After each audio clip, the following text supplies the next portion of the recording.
অজ্ঞাত পরিচয় যুবতীর মৃতদেহ উদ্ধারকে ঘিরে চাঞ্চল্য এবং পরে অজ্ঞাত যুবতীর পরিচয় খোঁজ মিলল।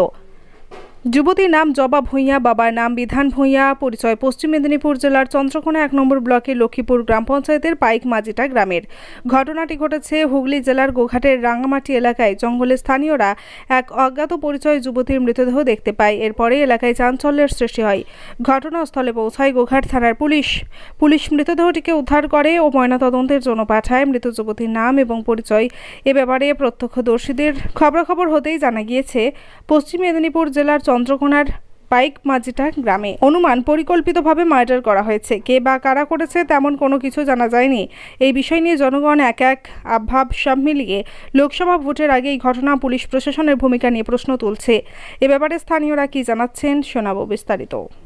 ঘরে বিয়ে হয়েছে, ওই তারই বোন, খুঁড়তো বোন, সে ভাত খেয়ে ছেলে দিকে নিয়ে শুচ্ছিল, শুতি এবারে নেট ওই ফোনটা ঘাঁটছিল, ঘাঁটতে ঘাঁটতে এবারে সে ফোনটা ওই ছবিটা এসে ভাত খেয়ে ঘাঁটছিল, এই ছবি ওই ছবি করতে করতে দেখেন আর বোনের ছবিটা উঠে গেছে। এবারে বাবাকে ডাকছে, বাবা দেখবে সব বোনের ছবিটা কানে এরকম বোন তো তাহলে কালকে গাছে পাইপিট গাছে, তাহলে এটা তো বোনেরই ছবি বলতি। আর এবারে বাপ দেখতি বলছে হ্যাঁ রে তাহলে তখন এবারে আমি এখানে ঘুঁটে মিলছিল, এবারে কান্না বলি উঠেছে। এখানে দুটো নাম কি আছে মেয়েটা?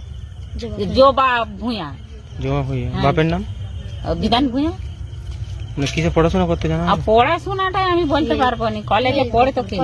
কোন কলেজে পড়তো? ওই কোন কলেজে পড়তে বলতে পারবো না। কামারপুর কলেজে মনে হয়। কামারপুর। আপনার নাম? আমার নাম পারুল সিং। স্থানীয়? কাল বৈকাল থেকে বলছে। কিভাবে খবর পেলেন আপনারা? ওই মোবাইলে তো বলছে, নেটে। মানে খবর দেখে আপনারা জানতে পারলেন? মোবাইল দেখে। হ্যাঁ। এবার আমারই ছোট ভাইয়ের মেয়েটা ইয়ে করছিল, মোবাইল ঘাঁটছিল, সে দেখতে পেয়েছে যে এই তো আমারই বোন। কটার সময় খবর পেলেন? কটার সময় পেয়ে যাবো? আমি তো মাঠে ছিলাম তখন। যারা দেখেছে তারা বলতো।